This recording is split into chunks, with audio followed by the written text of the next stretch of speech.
Bonsoir à tous et bienvenue dans l'invité de la rédaction de Médien TV. Il y a près de 4 mois, le Maroc a vu naître sa première fédération marocaine des omnipraticiens. Cette structure qui a vu le jour suite à la réunion des représentants de 33 organismes professionnels, scientifiques et associatifs s'assignent pour mission de représenter la médecine générale marocaine auprès des professionnels de la médecine ainsi qu'auprès des institutions et organismes nationaux et internationaux pour la mise en œuvre du programme de promotion de la santé communautaire au niveau national et international. Et pour parler en détail des autres rôles, missions et engagements de la Fédération marocaine des omnipraticiens, nous avons le plaisir de recevoir ce soir sur notre plateau Dr Fatema Azizi, présidente de la Fédération. Dr Azizi, bonsoir et merci beaucoup d'avoir accepté notre invitation. Bonsoir et ravie d'être avec vous. Merci beaucoup. Alors tout d'abord, docteur, je voudrais que vous nous présentiez un peu cette fédération marocaine, les raisons de sa naissance et puis ses champs d'action et ses engagements, parce qu'il y avait d'autres structures avant.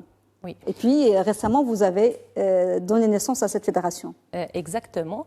Alors une fédération marocaine des omnipraticiens, à vrai dire, c'était un rêve qui berçait beaucoup de médecins généralistes. Et pour commencer, en avril 2016, donc on s'est dit qu'on va commencer par des fédérations de régions. Oui. Donc on avait créé la première fédération qui regroupe le secteur public et privé de la région Rabat-Salé-Qnitra, qui actuellement regroupe 10 associations des villes Temara, Rabat, Salé, Qnitra, Sidi Qassem, Sidi Slimane aussi. Et comme j'ai dit, qui regroupe les deux secteurs. Ça représente le nom de la force. La force, exactement. Qui est très active. Très active, qui a fait beaucoup de journées thématiques, qui a fait 6 congrès, qui ont connu une grande réussite par la qualité de la présence et aussi des thèmes qu'on traite. Et donc, après une année, après le FORSC, après une année, il y a eu la création du fonds, la Fédération des omnipraticiens du Nord. D'accord. Ça regroupe les associations de l'Houssima, Tétouan, Chaouen, Ouzan plutôt, Tanger, Azela et Qsar el-Kbir. Et puis, normalement, on allait dans ce sens-là, c'est que chaque région crée sa propre fédération. Mais bon, avec l'arrivée de ce grand chantier en 2020, en 2020, et puis en 2021, c'est-à-dire le grand chantier de la refonte du système de soins, on s'est dit qu'on doit activer les choses pour être présent justement et participer dans l'élaboration de ce chantier. Et donc, on a créé le 3 juillet, comme vous l'avez dit, le 3 juillet 2022, on a créé notre Fédération marocaine des omnipraticiens, qui regroupe des associations aussi, elle regroupe les deux secteurs, public et privé. Pourquoi vous avez fait le choix, je sais que vous venez du secteur privé, mais vous avez fait le choix de regrouper les deux secteurs et vous ne vous êtes pas dit on va faire une fédération pour les médecins du privé. Non, parce que on a cette conviction, l'approche doit être globale. Et un système de santé efficace ne peut pas se faire si on n'avance pas dans les deux sens. C'est-à-dire on doit converger et le secteur public et le secteur privé. Tous les deux, ils doivent aller dans le même sens, ils doivent évoluer dans le même sens, avec la même vitesse. Sinon, ça ne peut pas. Et malheureusement, c'est ce qui s'est passé durant des années. Et c'est pour ça que nous, on a choisi justement d'impliquer les deux secteurs. Actuellement, on a des associations qui représentent toutes les régions du Maroc, avec ce qui fait un peu plus de 90% d'omnipraticiens. Et justement, nos objectifs, c'est dans ce sens-là, c'est de participer dans ce partenariat public-privé très important pour pouvoir élaborer, pour pouvoir participer dans la politique du système de santé. On veut aussi, la fédération, elle veut se positionner en tant que force de proposition dans cette refonte du système de santé. Elle va représenter les médecins généralistes auprès des professionnels de santé, auprès des organismes nationaux et internationaux. Et puis, parmi les objectifs les plus importants de la fédération, c'est justement travailler et militer pour faire de la médecine générale une spécialité à part entière. Justement, on va y venir parce que c'est un point très important.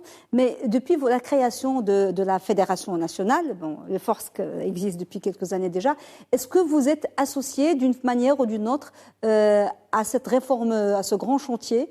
Est-ce que vous avez des réunions avec le ministère de tutelle, le ministère de la Santé? Non, malheureusement, c'est vrai que c'est vrai qu'avec les associations qu'on a de public, on fait beaucoup de choses ensemble, mais de façon institutionnelle, malheureusement, non.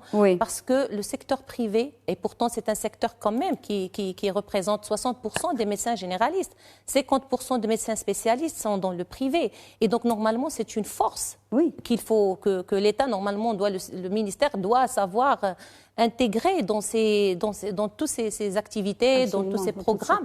Malheureusement, il n'y a pas vraiment. On a parlé, il y a déjà 3 ans ou 4 ans, on parle souvent de partenariat public-privé, mais ce partenariat n'a pas été vraiment mis en œuvre. Concrétisé. Et pourtant, on le dit et on le redit déjà dans Force K et puis actuellement, que ça aurait pu régler énormément de choses. Et on l'a vu pendant la pandémie. Exactement.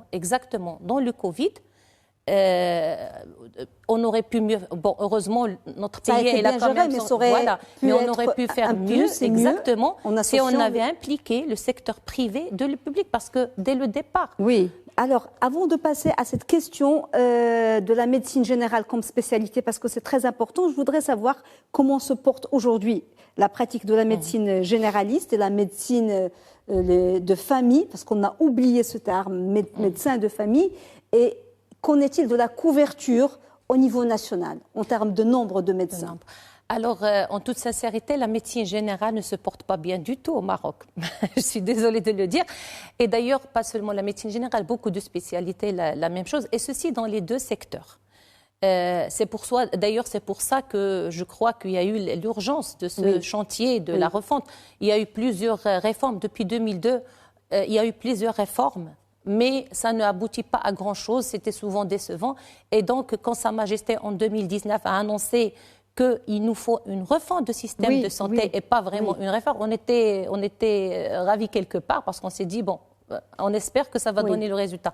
En 2020, il y a eu l'élaboration de loi cadre 622, donc pour justement mise en place, c'est les axes fondamentaux de ce système de santé, c'est-à-dire de ce programme.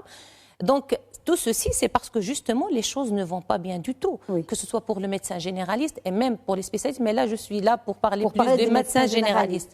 Pour la médecine de famille,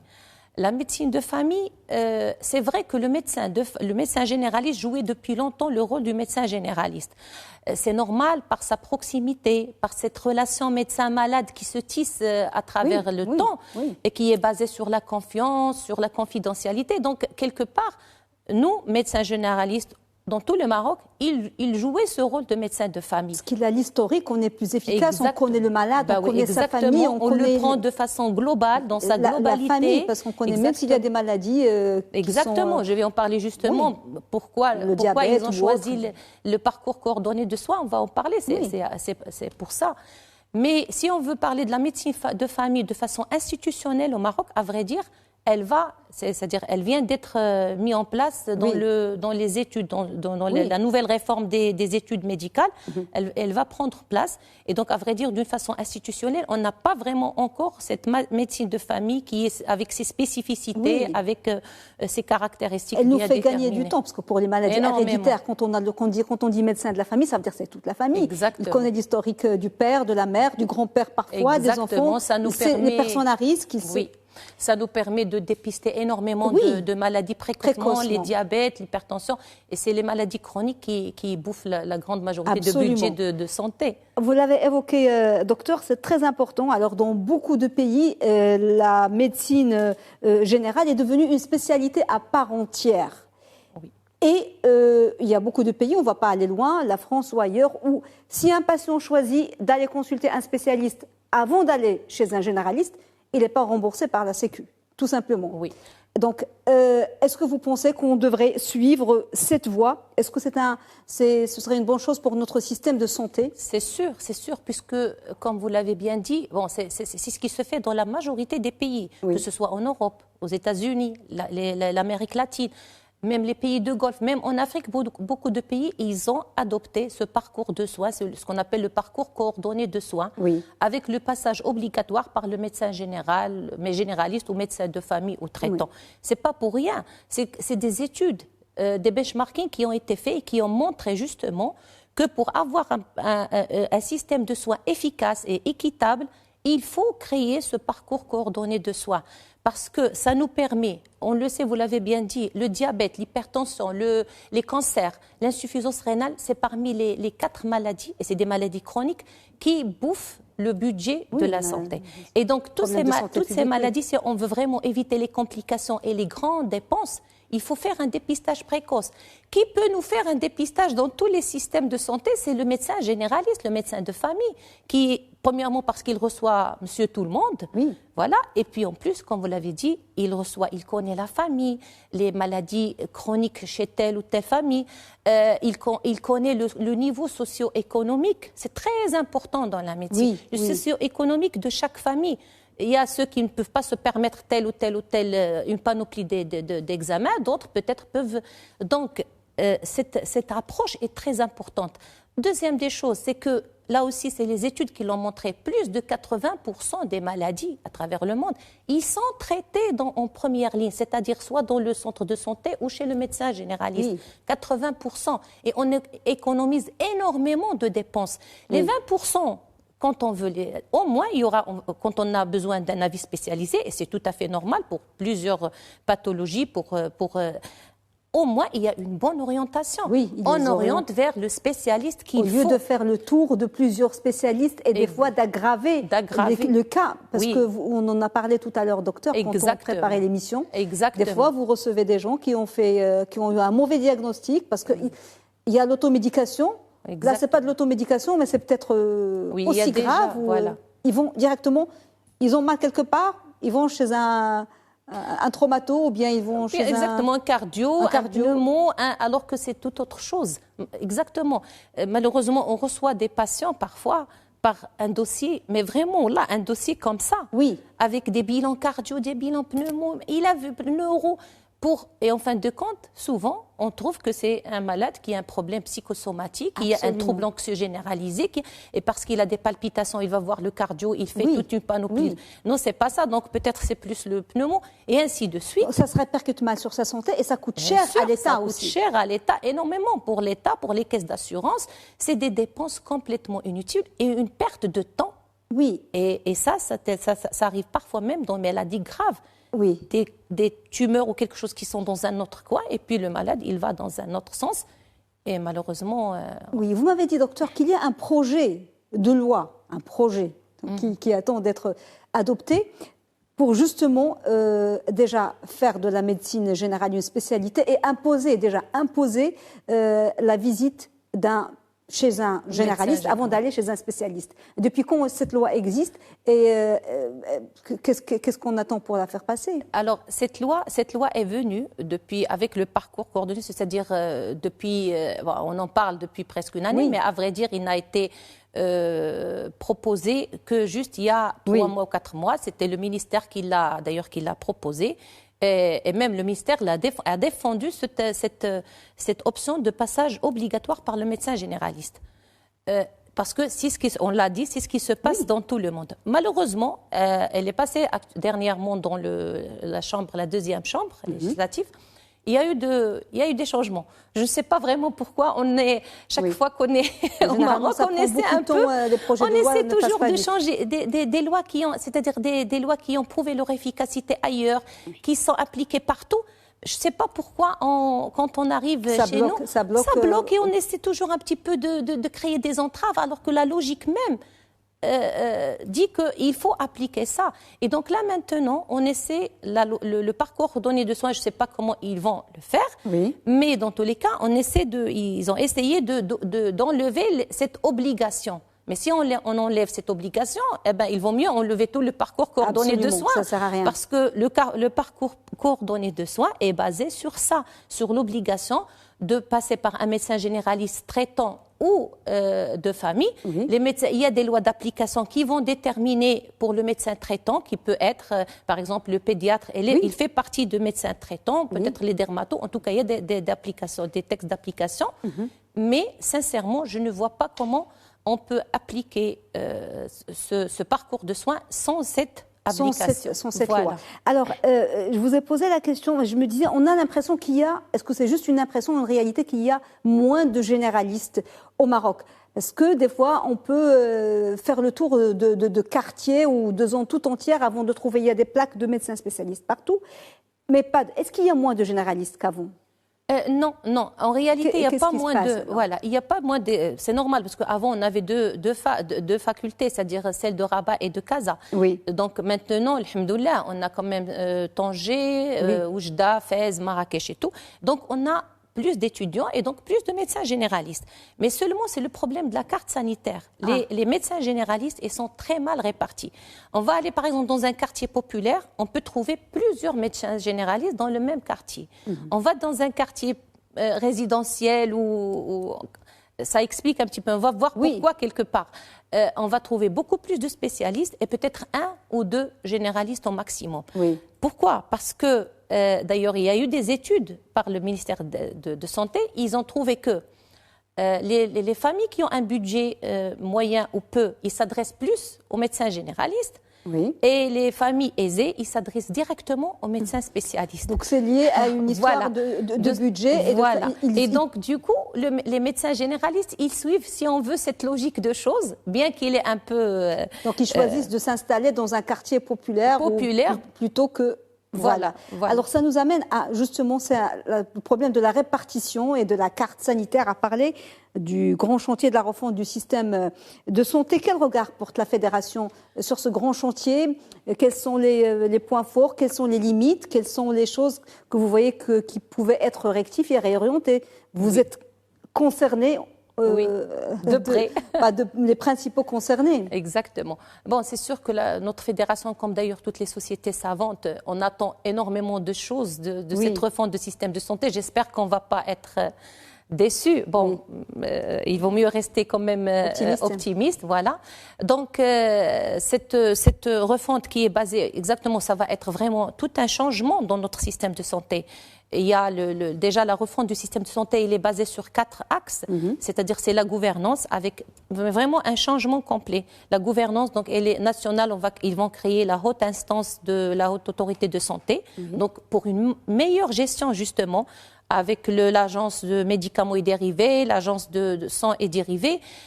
Au niveau régional, il y aura les groupements sanitaires territoriaux, il y aura la digitalisation avec un dossier médical partagé, il est nécessaire bien sûr pour appliquer le parcours coordonné de soins. Et puis, un autre 2 axes primordiaux, les ressources humaines, c'est-à-dire restructuration des ressources humaines et la réhabilitation des offres de soins. Donc, nos attentes sont surtout sur bien sûr, sur tous les axes, mais en tant que des praticiens, en tant que des acteurs de terrain, on attend énormément de choses de ces 2 facteurs-là, c'est-à-dire les ressources humaines, l'amélioration des ressources humaines, on peut voir rapidement comment on peut le faire, et puis la réhabilitation des offres de soins. Pour la réhabilitation des offres de soins, on en a déjà parlé quelque part. C'est le parcours coordonné de soins avec l'obligation de passage par le médecin généraliste si on veut vraiment régler beaucoup de problèmes. Les ressources humaines, ça pose un grand problème au Maroc. Il y a un grand manque. Si on veut faire un état de lieu rapide, on a 30 000 médecins pour 36 millions d'habitants, je crois, maintenant, on est au Maroc. Alors, 30 000 médecins pour 36 millions d'habitants, avec un manque, donc on a un manque de 32 000 médecins. On a 65 infirmiers pour toute la population. On a plus de 50% des médecins qui sont axés sur Rabat, Knétra, Casa. Donc, le reste des régions, mais ils connaissent un manque énorme. On a la chose la plus qui choque, on a 10 000 à 14 000 médecins formés au Maroc qui exercent à l'extérieur, alors que nous, on a à l'étranger. Alors que nous, on a besoin de 30 000 médecins. Oui, mais ces médecins, il faut les motiver pour les retenir. Voilà, exactement. Actuellement, ce qui nous fait encore plus mal au cœur, on a beaucoup de dossiers qui sont déposés au niveau des CROM de région par des médecins jeunes qui veulent partir pour exercer ailleurs. Donc là, vraiment, c'est des problèmes imminents de ressources humaines qu'il faut trouver les solutions. Oui, les ressources humaines, c'est un véritable problème. Ressources humaines, carte sanitaire. Vous m'avez parlé de la formation continue. Oui. Parce que maintenant, elle va devenir... Est-ce qu'elle est déjà obligatoire? Non, non.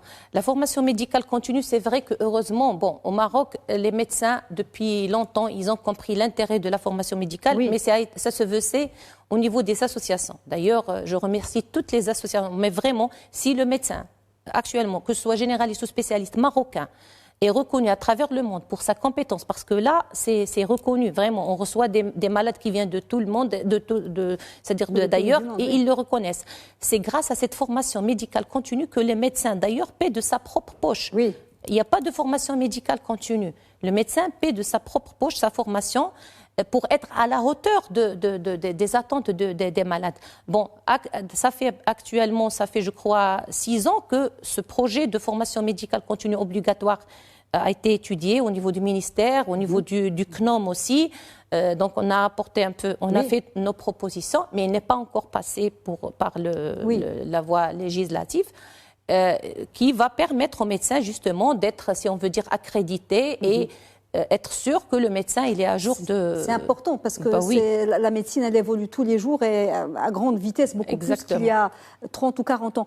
Dernière question, docteur Azizi, parce qu'il ne nous reste pas beaucoup de temps, justement concernant la réforme du système de santé au Maroc, comment la fédération, parce que c'est votre aussi raison d'être, comment vous pouvez contribuer à l'amélioration et la concrétisation des objectifs de cette réforme de santé. Qu'est-ce que vous faites déjà maintenant comme initiative? Vous ne demandez que ça, que contribuer, être associé.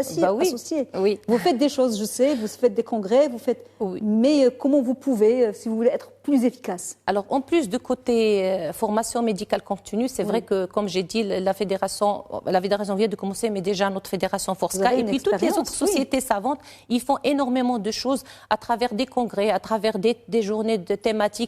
Et donc, et là, je veux avant d'oublier, tout ça se fait par le médecin lui-même. Alors, on revient quand on dit revaloriser les ressources humaines.